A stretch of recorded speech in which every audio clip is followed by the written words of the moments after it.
Good morning, good morning. This is Vicky 3 Academy. I'm Walker. Here we are on We Play Games, and I'm gonna do a reshoot of the markets video. So I had intended for this to just be like an advanced market video, but like the more that I watched the old market video, the more I'm like, I would just say things differently now. So first thing that you're gonna need to know about markets are broadly how they operate. A market is operated by a senior member and then all of the subordinate members. So if you, for instance, are Great Britain is like a wonderful example. Great Britain is going to be the senior member here, and they're going to be the one who's going to like determine the overall name of the market, not to mention where the supply flows to and from, which you can see with those little arrows, and that's going to require convoys. Don't like freak out when you see arrows everywhere from Great Britain, because it's Great Britain. But then you have all of the junior members who are underneath it. So okay, so that's the structure of a market. What is the form of a market? What is the use of a market? So a market combines supply and demand. So the supply is the entire net production of all of the buildings and all of the pops and everything in all of the countries connected in the market, whether they're connected because they're a puppet or a customs union, whatever, as well as any import routes. The buy orders are the buy orders of everything in that market. They're 100% of the consumption that either coming from buildings that are using them as input goods or as pops who are using them as actually literal consumption, doesn't matter. But it's that combination of all of your sell orders and all of your buy orders. And it's that for all of the goods that are produced in every country in the market. And that means that some countries independently under the market might not even have access to some of the resources that, because they're in the total market, they have access to. It also means that anyone operating in the market is going to have access to the common demand, which is also a useful thing, right? If you have internally in your own market, clothes are at minus 40%, then it doesn't make any sense to build any textile mills. But if you puppet India and they need more clothing, then you can sell them clothing. And that's literally what economic imperialism was about during this time period. That's why one of the things that Gandhi did to strike back against the British was to weave his own cloth and to make his own clothing. It was and same with the salt satyagraha.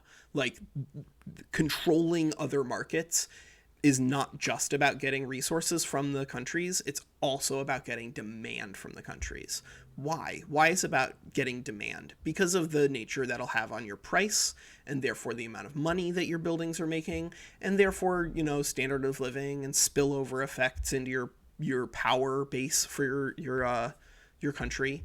There's just a lot of cascading effects based off of sell and buy order balancing. So I'm just going to talk through them one at a time here in this video. So balance. This is a UI thing that I think that they need to change because this UI looks ridiculous. So the way this balance works, it's going to be a math between sell and buy. If you have more sell orders than buy orders, then you'll have a positive balance. And that'll reduce the cost of the good, right? Because it means that there's an oversupply. If, on the other hand, there's more buy orders than there are sell orders, that'll increase the price. That's over demand, right? That makes sense. All of that stuff makes sense. The thing that doesn't make sense is this. Why is this full all of the way when that's not? Because this is misleading. That's why. This is misleading. The way that this price scaling works is that it's bounded. It can go, the lowest it can go is minus 75%. And that's if you have two or more times as many sell orders as buy orders. So if you have twice as much grain as you need in your market, then all the grain will be selling at 3/4 off. And then if on the other hand you have 2 times as much grain buy orders as sell orders, then it'll cap at 75%. So again, twice as much buy as sell, 2 times as much demand as supply, caps at 75%. And that's where you're like, all right, well, if it caps at 75%, then why would I ever build grain? Because if it goes beyond 75%, if it goes under 75%, it's insanely cheap. You don't get any benefit from pushing it any cheaper than that, so you absolutely should not be doing that. But if it's ever above 75%, you get an input good shortage, which is like this really brutal penalty. I think they have it in the Sicilian market on paper. Yeah. So if you're above 75% and those that paper is being used by something, then they're going to get a penalty here. And in this case, it's going to be an input good shortage on the buildings that are trying to use it, and then their productivity is going to go down because they literally don't get the things that they need in order to do their jobs. So that's pretty rough. This I don't know if I went over this in another video or not, but just for your purposes at home, you should be aware of what this is. This is your supply. This is the thing that is connecting all of the trade routes that you're currently using, all of the little naval bases that you currently have.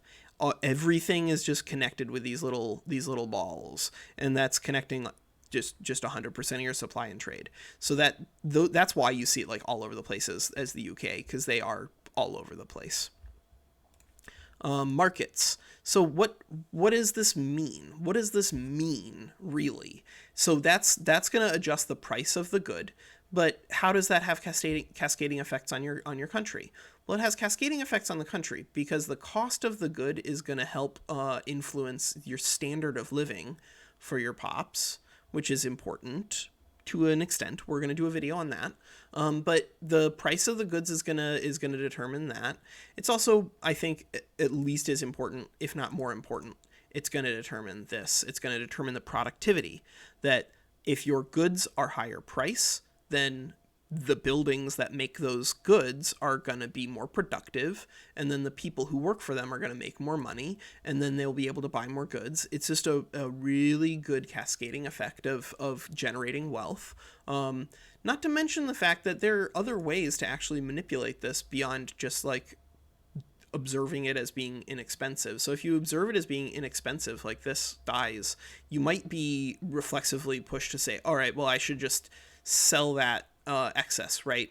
Because in case I didn't make it clear, because of that relationship between sell and buy orders, the larger your sell order becomes, the easier it becomes for your economy to absorb new buy orders, either because you build buildings that use it, or you change methods of production, or your population grows. And so you want to just develop your sell orders so that way you can just so that way you can develop your buy orders, which is why having, and then they feed back where buy orders help support the sell orders, which allows your economy to grow. But like here, dye, extremely inexpensive. In the event that we exported this to someone, we would then increase the standard of living for the pops who are currently making the dye, right? But where are our dye plantations? So this is why markets are so unbelievably important. They're in India. The fact that they are inexpensive sounds an awful lot like the EIC's problem and not at all like my problem, because what this is saying is that all of my textile mills in here that are using dye workshops get to use the dye for practically free, right? Practically free. That's insanely inexpensive dye.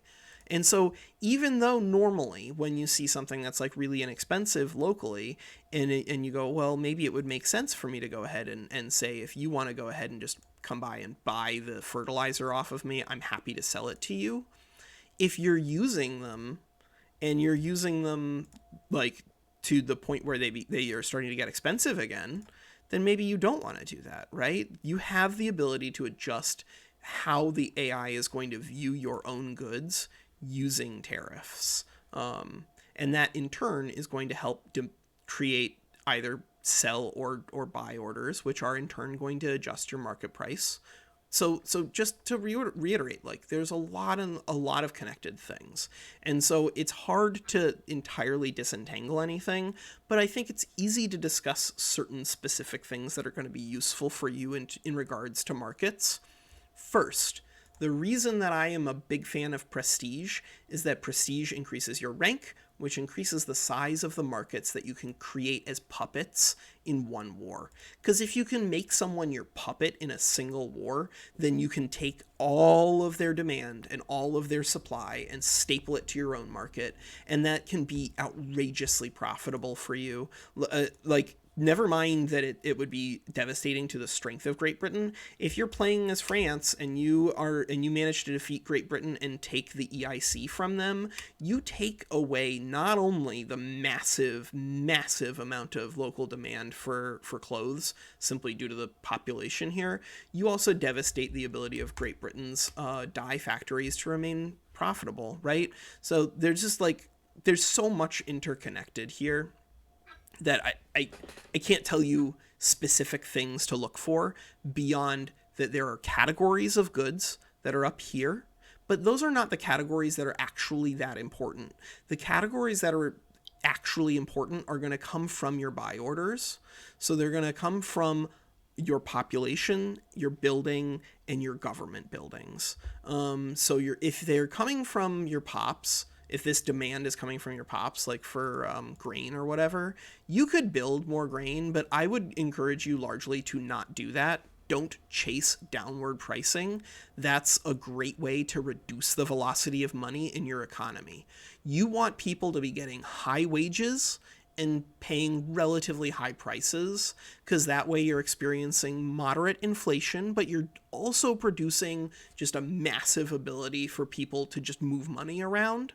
And as they move money around, you get to collect taxes and stuff. So it's just going to be really valuable for you to not try to fight it when there's a slight price increase on textile mills.